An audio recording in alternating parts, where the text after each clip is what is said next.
오늘 성경은 예수께서 붙잡히시기 전에 제자들에게 당부하신 핵심적인 메시지를 한 가지 전하고 있습니다. 주님이 제자들에게 마지막으로 당부하신 말씀의 내용은 바로 섬김입니다. 당시의 제자들에게 뿐만 아니라 오늘을 살아가는 수많은 그리스도인들에게도 주님은 섬김을 명령하고 계십니다. 그러면 우리는 어떻게 하면 이러한 섬김을 할 수 있는 주님의 제자요 그리스도인으로 살아갈 수 있을까요? 오늘 말씀을 통해서 저와 여러분이 그 섬김을 배우고 결단하는 시간이 되기를 원합니다. 첫 번째로 우리는 이제 비교를 그쳐야 합니다.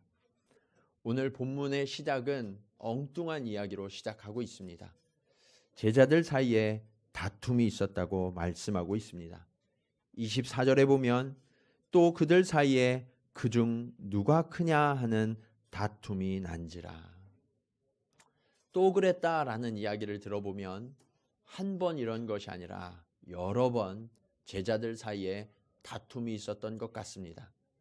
그런데 그 다툼의 이유가 무엇이냐면 누가 더 크냐라는 거예요. 누가 더 주님이 세우실 그 나라의 높은 자리에 올라갈 것이냐라는 것을 가지고 제자들은 다투기 시작했다는 것입니다. 왜 그들은 그렇게 다투었을까요?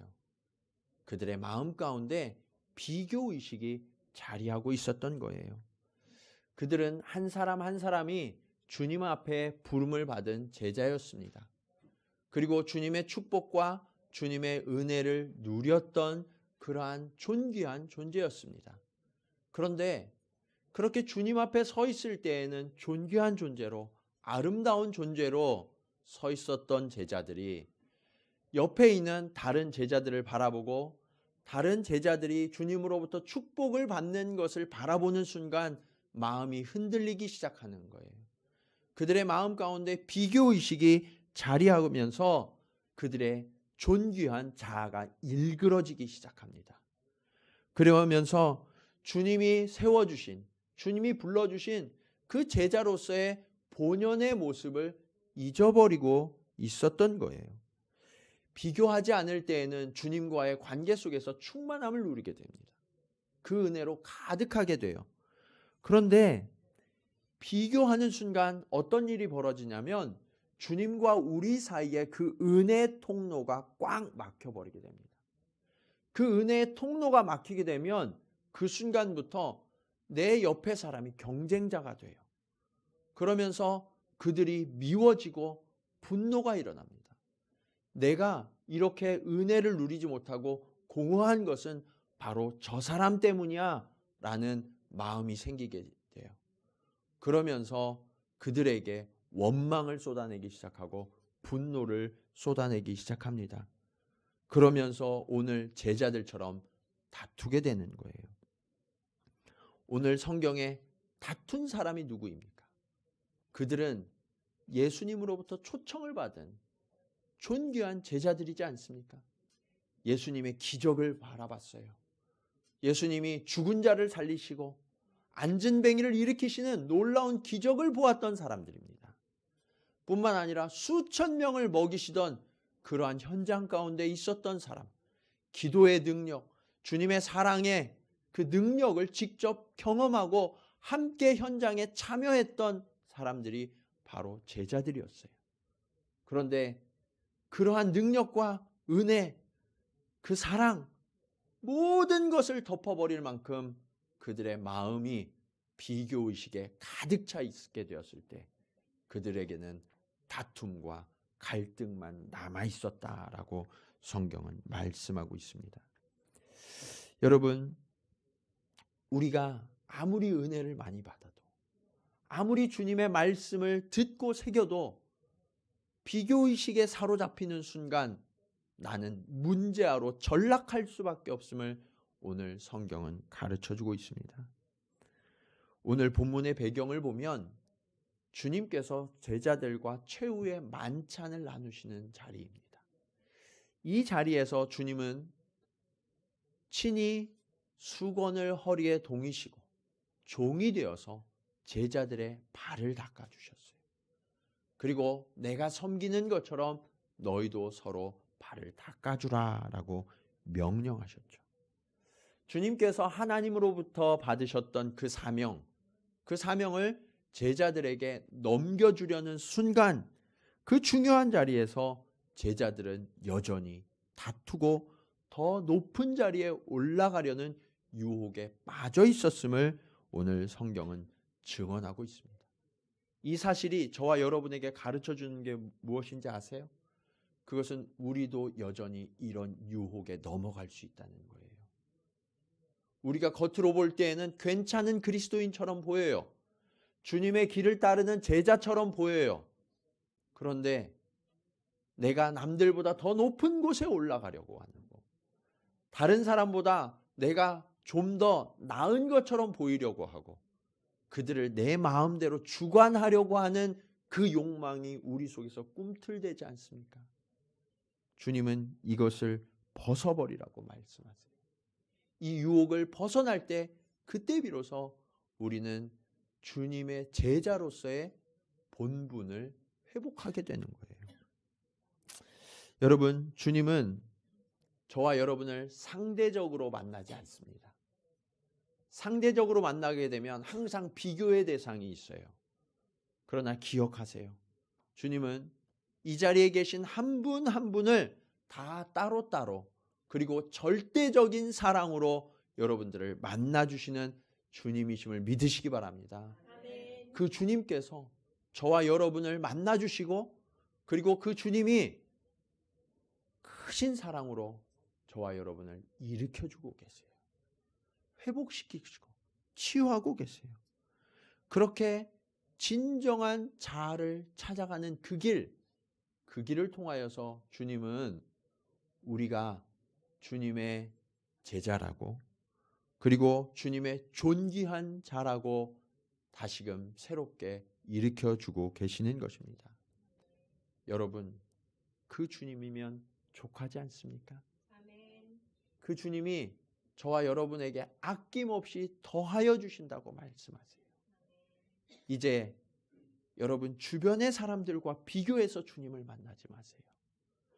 여러분을 위하여 아낌없이 생명을 내어주셨던 그 주님, 자신의 모든 것을 다 내어주신 그 아버지 하나님을 만나는 저와 여러분이 되시기를 주님의 이름으로 간절히 축원합니다.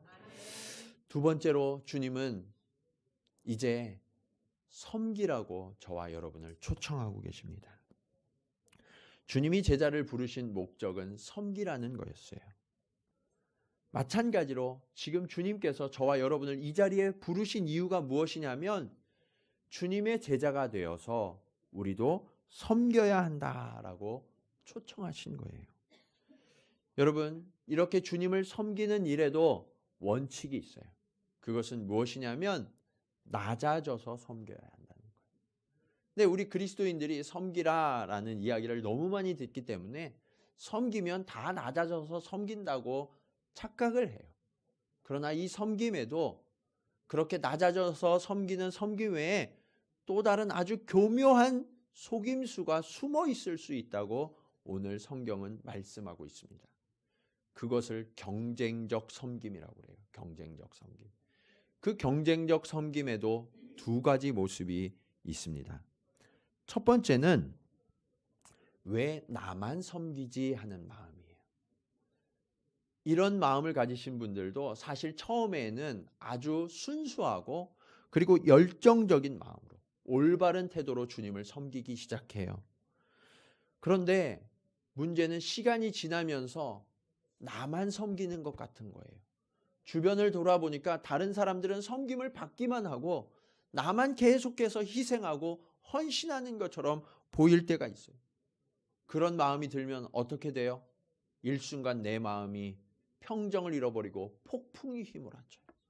내가 다 달아 없어져 버리는 것처럼 보여요. 마치 건전지처럼 소모되는 그러한 인생으로 비춰져요. 그 순간 주님과 동행하던 그 즐거움이 사라져 버립니다. 감사가 사라져 버려요. 그러면서 섬김을 멈추게 되죠. 어느 순간 섬김의 자리에 다시 나아가는 것이 두려워집니다. 또 상처를 받을까 봐. 또 내가 다 달아 없어질 것 같아서 그 자리로 다시 나아가고 싶지 않은 유혹이 나를 붙들게 돼요. 또 하나의 경쟁적 섬김의 모습은 섬기기는 아주 열심히 섬기고 최선을 다하는 것처럼 보이는데 그 마음의 동기가 잘못된 경우예요. 그 마음의 동기가 다른 사람들에게 인정받고 공로를 더 쌓기 위한 섬김을 하는 이들이 있다는 거예요. 그러한 예가 오늘 본문에 등장합니다. 오늘 본문의 25절을 보면 주님이 이렇게 말씀하십니다. 예수께서 이르시되 이방인의 임금들은 그들을 주관하며 그 집권자들은 은인이라 칭함을 받으나. 섬김의 모습이 임금, 집권자들처럼 되어서 내가 모든 것을 통제하고 내가 주관해서 인정받으려고 하는, 더 높은 곳에 올라가려고 하는 그러한 자세의 섬김이 있다라고 말씀하고 있어요. 특별히 오늘 말씀의 본문에 은인이라는 단어가 나오죠. 이 은인이라는 단어는 누가복음에만 등장한 아주 독특한 단어라고 그래요. 이 단어가 등장하게 된 배경을 한번 살펴볼 필요가 있는데, 이 은인은 선한 사람, 공로를 세운 사람이라는 의미예요. 그런데 이 본문이 쓰여지던 당시에 왕들과 집권자들의 모양이 어땠냐면 대표적으로 로마의 트라이안 황제라든지 시리아의 안티쿠오스 7세, 이러한 사람들이 폭군 이름이라는 이름을 가졌어요. 굉장히 폭정을 행해서 많은 사람들을 힘들게 하던 군주였습니다. 그런데 그들의 별명이 무엇이었는지 아세요? 은인이었어요. 그들의 폭정과 폭압을 가리기 위해서 다른 한편으로 선한 일들을 행하는 거예요. 그러면서 사람들에게 여론을 조성합니다. 우리 황제야말로, 우리 집정관이야말로 은인이야. 은인이라는 교묘한 말로 자신들이 섬기는 그것이 진정한 섬김처럼 위장하고 있었던 거예요. 그것을 아신 예수 그리스도께서 이 은인이라는 단어를 아주 과감하게 사용하십니다. 제자들을 향하여서 너희의 섬김이 이러한 은인과 같은 섬김이냐? 그렇게 위장된 섬김이냐라고 지금 말씀하며 경고하고 계시는 거예요. 주님은 그리스도인들의 섬김, 주님을 따르는 섬김이 이렇게 위장된 섬김, 경쟁적인 섬김이 되어서는 안 된다라고 말씀하시면서 26절에 너희는 그렇지 않을지니라고 말씀하고 있어요. 그리스도인들의 섬김은 세상 사람들의 섬김과는 다른 섬김이 되어야 한다라는 거예요. 앞서 말씀드린 것처럼 오늘 주님은 제자들과 최후의 만찬을 나누고 계십니다. 그리고 그 만찬이 있기 전에 주님은 친히 수건을 허리에 동이시고 대야에 물을 떠서 제자들의 발을 하나하나 씻기시면서 본인이 낮은 종이 되어서 섬김의 본이 되어주셨어요. 그리고 제자들에게 뿐만 아니라 저와 여러분에게 더 낮아져서 섬기는 자가 되어야 한다라고 말씀하고 계시는 거예요. 여러분이 섬기실 때 우리 그리스도인들이 하는 일, 사역의 현장을 섬김이라고 많이들 표현하죠. 그러한 섬김을 할 때 여러분의 중심, 여러분의 마음과 태도는 과연 어떻습니까? 진정으로 우리는 섬기는 자입니까? 아니면 교묘한 주관자입니까? 에베소서 6장 7절 말씀은 이렇게 말씀합니다. 기쁜 마음으로 섬기기를 주께 하듯 하고 사람들에게 하듯 하지 말라. 사람들을 향하여 섬기는 것이지만 누구에게 하듯 섬기라는 말씀이에요? 주께 하듯 하라. 우리의 섬김은 철저하게 누구를 향하여서든지 주님을 향하여 섬기시듯 그렇게 섬겨야 한다라고 말씀하고 계시는 거예요. 여러분 한 분 한 분이 섬기는 그 섬김이 죽게 하듯 하는 섬김이 되어야 한다라고 말씀하고 계세요. 교회는 왜 오는 곳이냐면 대접을 받으러 오는 곳이 아니에요.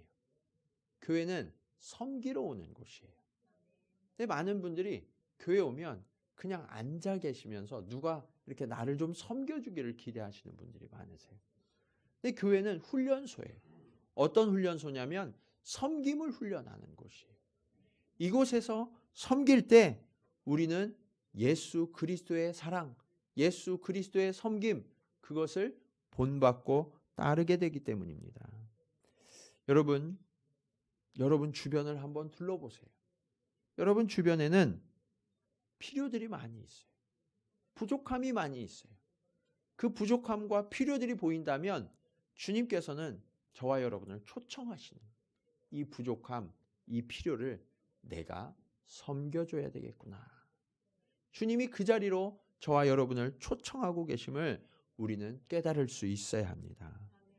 교회에서 먼저 그것을 배우세요. 교회에서 훈련하세요.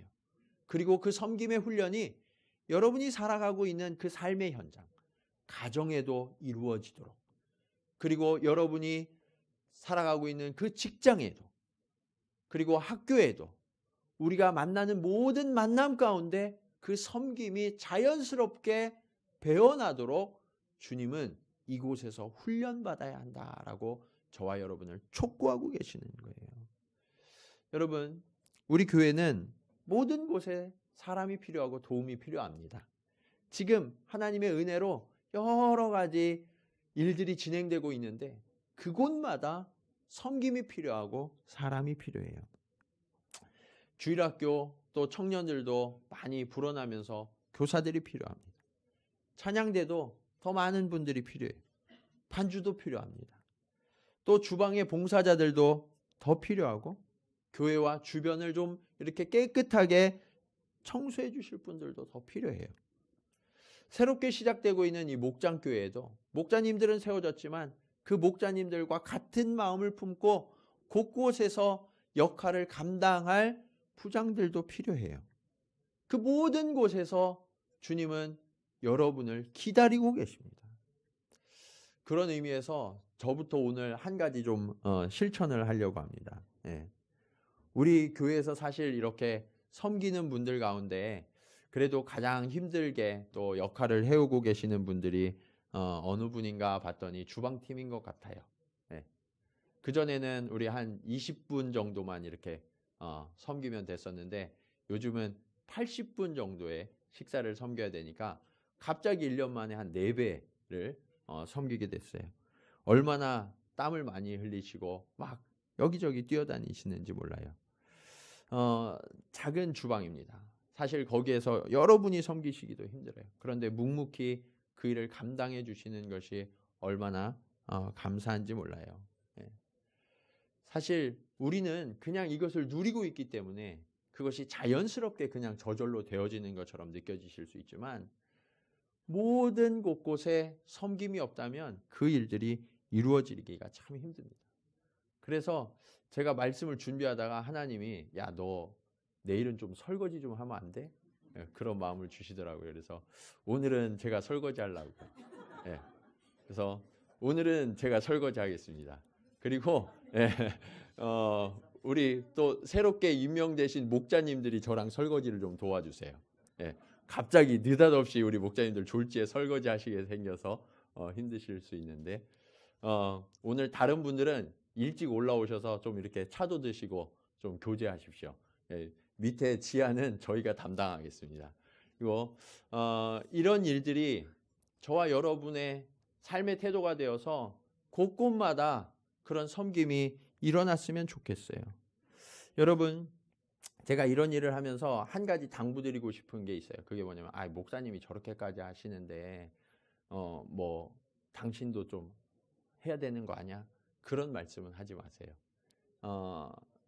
내 마음에 감동이 있으면 하는 거지 자꾸 옆 사람 이렇게 찔르지는 마세요. 하나님께서 우리의 공동체 가운데 스스로 우리가 자발적으로 주님의 본을 받고 뒤따라 가기를 주님은 원하고 계세요. 그리고 이것이 우리 마음 가운데 기쁨이 되고 또 이것이 감사가 되어서 폭발적으로 우리를 변화시키기를 주님은 촉구하고 계세요. 여러분, 이렇게 헌신할 때 진짜 기쁨이 있어요. 그리고 섬길 때 축복이 있어요. 그 헌신과 축복, 그 기쁨, 이것은 빼앗길 수 없는 기쁨이에요. 우리가 그것을 어디에서 경험할 수 있냐면 헌신하고 섬길 때 경험할 수 있는 거예요. 이것이 오늘 말씀의 마지막 교훈으로 이어집니다. 섬기는 자가 성숙하게 되는 거예요. 세상의 법칙은 섬기는 자가 위에서 주관하죠. 그러나 주님의 교회는 그리고 주님의 성도의 공동체는 섬기는 자가 주관하지는 않지만 더 큰 자가 된다라고 말씀하고 있어요. 이게 무슨 말인가? 주관하지 않는데 큰 자가 된다. 섬기는 자들이 누리는 가장 큰 유익이 뭐냐면 섬기는 과정을 통해서 자라가고 성숙하게 된다는 거예요. 여러분, 말로만 큰 자가 섬긴다고 하는 게 아니에요. 섬기는 자가 될 때 그때야 비로소 커진다는 거예요.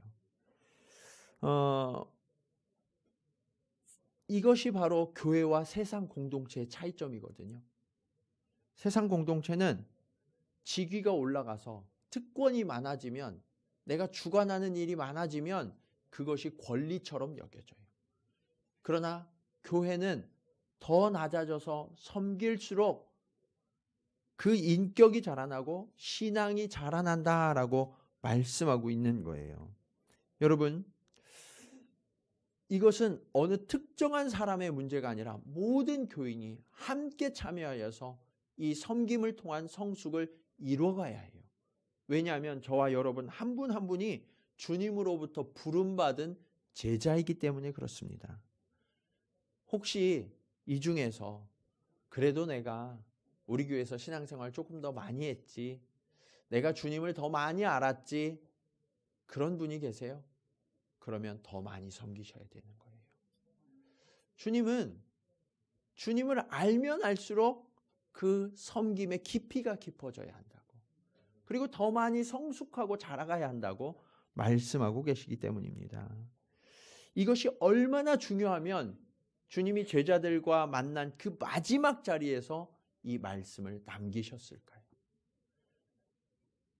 여러분의 생이 끝나는 그 마지막 순간에 여러분이 자녀들 앞에 서 있다면 무엇을 당부하고 싶으시겠어요? 하고 싶은 말씀이 정말 많으실 거예요.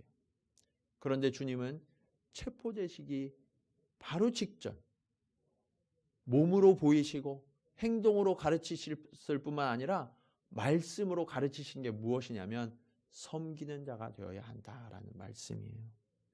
그리고 그렇게 섬길 때 그때 비로소 우리는 자라나고 성숙한 자가 된다라고 말씀하고 있어요. 섬기지 않고 받는 분은 편할 수 있어요. 기분이 좋을 수 있어요. 그렇지만 아무리 봐도 성장하고 성숙하는 것과는 거리가 멀더라고요. 누군가를 책임지고 양육하고 섬기는 그 과정을 통해서만 우리는 자라나게 됩니다.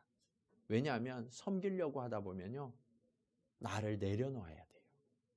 나의 모난 부분이 좀 깎여져 나가고 잘려나가는 아픔을 경험하지 않을 수가 없어요. 그리고 나의 부족함을 깨닫게 돼요. 나의 부족함을 깨닫게 될 때 그냥 내 혼자라면 그래, 그냥 이렇게 살다 죽지 뭐, 내버려둬, 이렇게 이야기할 수 있지만 누군가를 책임져야 한다면 그럴 수 없어요. 나의 부족함을 어떻게 해서라도 채우고 메워서 다른 이들을 편안하게 섬기는 역할을 감당하는 것이 책임진 자, 섬기는 자의 모습이기 때문에 그래요. 주님은 그것이 선한 목자다라고 말씀하시죠. 양을 위하여 자기 생명을 버리기까지 하는 그 목자. 그것이 진정한 섬김의 모습이다라고 주님은 저와 여러분에게 보여주시고 가르쳐 주셨어요. 여러분, 우리는 이제 누군가를 책임져야 합니다. 누군가를 섬겨야 돼요. 그러지 않으면 우리는 자라나지 않습니다. 머물러 있어요. 우리가 서로 연결되어서 서로를 책임져주고 서로의 필요를 섬겨줄 때 그때 비로소 우리는 주님을 닮아서 자라나는 삶을 살아가게 돼요. 자녀들을 키워보셨죠? 자녀들이 부모의 양육과 섬김으로 자라나는 것이라고 생각하시죠? 그런데 주님의 입장에서 볼 때 사실은 자녀 때문에 부모가 자라나요. 그 자녀가 아니면 그 부모는 사람 되기 힘들어서 하나님이 그 자녀를 허락하셔서 나를 깎으시고 빚으셔서 그렇게 만들어 가시는 거예요. 그러한 자녀가 아니면 내가 도저히 주님이 원하시는 모양으로 변할 수 없는 것을 주님이 아셔서 그 자녀, 그 아내, 그 남편, 그 친구, 그 동료를 내게 허락하셨음을 우리는 기억해야 합니다. 그들을 주님의 마음을 갖고 최선을 다해서 섬기기 시작할 때 여러분의 모습은 달라져요. 이전의 어린아이의 모습에서 점점 더 자라가고 성숙해서 누군가를 품을 수 있는 그러한 사람으로 빚어져 가는 거예요. 그렇게 큰 사람이 되는 거예요. 그렇게 되었을 때 오늘 성경은 29절, 23절, 30절에서 이렇게 말씀하십니다. 우리 29절, 30절 한번 같이 읽어볼까요? 자, 시작.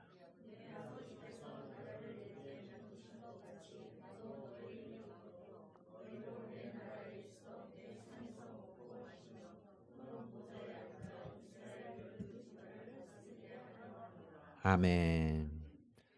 하나님 아버지께서 나라를 내게 맡기신 것처럼 나도 너희에게 나라를 맡기겠다라고 말씀하고 계세요. 그리고 그 나라를 맡은 자들은 12지파를 다스리는 그러한 권세를 갖게 된다라고 말씀하시죠. 이들이 어떤 사람이냐면 낮아져서 섬기는 자들이에요. 주님은 주관하는 자에게 나라를 맡기시는 것이 아니라 낮아져서 섬기는 자에게 하나님의 나라를 맡기시겠다라고 약속하고 계세요. 여러분, 그 하나님의 나라를 경험하고 싶지 않으세요? 여러분이 살아가는 그 가정이 천국을 이루고 싶지 않으세요? 여러분이 일하는 그 직장이 천국으로 바뀌는 것을 보고 싶지 않으세요? 그러면 저와 여러분이 그곳에서 먼저 낮아져서 섬겨야 한다라고 주님은 말씀하고 계세요. 섬기는 자를 통해 하나님은 지혜를 부어주시고 주님의 능력을 더하여 주시고 주님의 무한한 자원을 부어주셔서 그곳을 천국으로 바꾸어 주신다라고 약속하고 계세요. 우리가 앞서 보았던 영상에서 KT 데이비스, 그녀의 얼굴에서 우리는 천국을 발견할 수 있습니다. 그리고 그녀가 기르고 있는 그 14명의 자녀들, 19살밖에 되지 않은 이 처녀가 14명의 자녀를 책임지는 엄마가 되었어요. 나이로는, 경험으로는 절대로 엄마라고 불릴 수 없는 자매였지만 그는 많은 이들을 책임지는 성숙한 자가 되었기에 이제 엄마라고 불리기에 부족함이 없는 성숙한 자가 되었던 거예요. 그리고 그녀의 그릇은 점점 커갑니다. 400명의 아이를 책임지는 엄마가 되었고 온 동네를 책임지는 엄마가 되게 하셨어요. 그곳에 하나님의 나라가 임한 것입니다. 여러분, 우리가 섬길 때 그리고 그 섬김을 통하여서 우리가 때로는 눈물을 흘리고 때로는 하나님 앞에 하나님이 아니면 안 된다고 그렇게 간구하는 모습을 통하여서 하나님은 천국을 만들어 가시는 거예요. 사랑하는 여러분, 주님은 이 성경의 본문에서뿐만 아니라 그리고 KT가 섬겼던 우간다에서뿐만 아니라 저와 여러분이 살아가는 그 현장에도 천국을 누리게 하기를 원하십니다. 우리가 낮아져서 섬길 때, 그리고 그 섬김을 통하여서 조금씩 자라갈 때, 그때 비로소 우리의 삶의 자리는 천국으로 그만큼 변해감을 신뢰하시기 바랍니다. 그 천국을 소망하시고 바라보시고 섬김을 멈추지 않으시면서 날마다 더 깊은 섬김의 자리로, 더 낮은 섬김의 자리로 내려가 하나님과 함께 그 나라를 이루어가는 저와 여러분이 되시기를 주님의 이름으로 간절히 축원합니다. 기도하시겠습니다.